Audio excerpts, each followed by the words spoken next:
আসসালামু আলাইকুম গাইস, আশা করি তোমরা সবাই ভালো আছো। আলহামদুলিল্লাহ আমিও তোমাদের দয় ভালো আছি। প্রতিদিনের মতো আজকে তোমাদের মাঝে রান্নার ভিডিও নিয়ে আসছি। আজকে লাল পোয়া দিয়ে, আলু দিয়ে, টমেটো দিয়ে, বেগুন দিয়ে রান্না করবো। মাছটাকে কেটে দিয়ে পরিষ্কার করে নিয়েছি।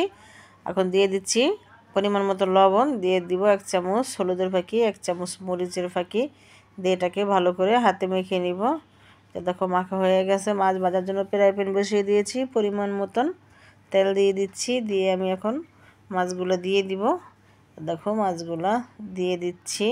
মাছগুলো দেওয়া হয়ে গেছে। এখন মাছগুলোকে আমি উল্টিয়ে নিব। মাছগুলো এক পিঠ হয়ে গেছে কিন্তু, এই জন্য একটা একটা করে এভাবে করে সবগুলো মাছ আমি উল্টিয়ে দিচ্ছি। এতে দেখো মাছ ভাজা হয়ে গেছে। এখন আমি নামিয়ে নিব। তো নামিয়ে নিয়েছি। রান্নার জন্য কড়াই বসিয়ে দিয়েছি। মাছ ভাজা তেল দিয়ে দিয়েছি। পেঁয়াজ কাঁচামরিচ কুচি দিয়ে দিচ্ছি। দিয়ে পেঁয়াজটাকে একটু ভেজে নিব। তো পেঁয়াজটাকে ভেজে নিয়েছি। এখন দিয়ে দিব অল্প করে পানি মশলা কষানোর জন্য। দিয়ে দিচ্ছি আদা রসুনের পেস্ট, পরিমাণ মতন লবণ, 2 চামচ হলুদের ফাঁকি, 2 চামচ মরিচের ফাঁকি। আর নতুন আলু দিয়ে, বেগুন দিয়ে, টমেটো দিয়ে, লাল পোয়া দিয়ে রান্না করে খেয়ে দেখো, ইনশাআল্লাহ অনেক অনেক টেস্ট হয়, অনেক অনেক মজা হয়, খুবই ভালো লাগে।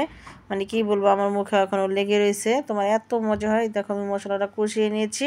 এখন দিয়ে দিচ্ছি আলু আর এই যে দেশি টমেটো, নতুন আলু দিয়ে আগে ভালো মতো একটু কষিয়ে নিব।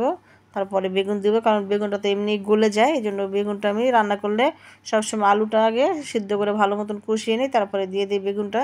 দেখো ঢাকনা উঠিয়ে আমি নেড়ে চেড়ে দিচ্ছি। দিয়ে আবারও ঢাকনা দিয়ে আমি ডেকে দিব। তো দেখো ঢাকনা দিয়ে কিন্তু ডেকে দিয়েছিলাম। এখন আবার ঢাকনাটা উঠিয়ে আমি বেগুন দিয়ে দিব।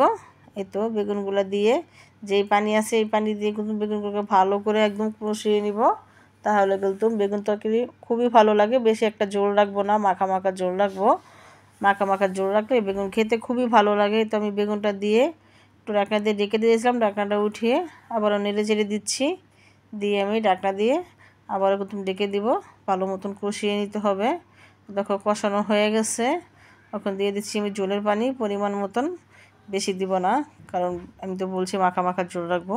তো অল্প করে দেখো পানি দিয়ে দিচ্ছি। দিয়ে আমি দিয়ে দিব মাছগুলো, ভাজা মাছগুলো দিয়ে দিব। আমার কাছে মানে এত এত ভালো লাগছে নতুন আলু দিয়ে আজকে লাল পোয়া এই যে বেগুন দিয়ে রান্না করছি, খুবই ভালো লাগছে। তোমরা এভাবে করে খেয়ে দেখো, ইনশাল্লাহ অনেক অনেক ভালো লাগবো। আর কে কে কোন আপুরা মানে খাবে, খাইয়ে কিন্তু আমাকে কমেন্ট করে জানাবে যে নতুন আলু বেগুন এরপরে দেশি টমেটো দিয়ে লাল পোয়াতে রান্না করে খেয়ে কিন্তু আমাকে তোমরা জানায়ও কীরকম হয়েছে। এতে দেখো হয়ে গেছে। এখন আমি দিয়ে দিচ্ছি ধনিয়া পাতা কুচি, দেশি ধনিয়া পাতা কিন্তু অনেকগুলো দিয়ে দিচ্ছি। ধনিয়া পাতা দিয়ে কিন্তু নাড়াচাড়া করা যাবে না, তাই আমি খুঁচিন দিয়ে একটু ছড়া দিচ্ছি ধনিয়া পাতাগুলো, যাতে এক জায়গায় দলা দিয়ে না থাকে। আবার একটু মনে করো 2 হাতে লুসনি দিয়ে একটু করে রাখে আমি জাকিয়ে দিব, যাতে নিচে দিয়ে লেগে না যায়, পুড়ে না যায়।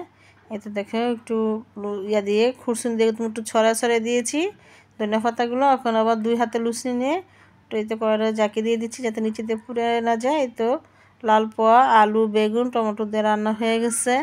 রান্নার রেসিপি যদি তোমাদের ভালো লাগে লাইক কমেন্ট শেয়ার করো। আল্লাহ হাফেজ।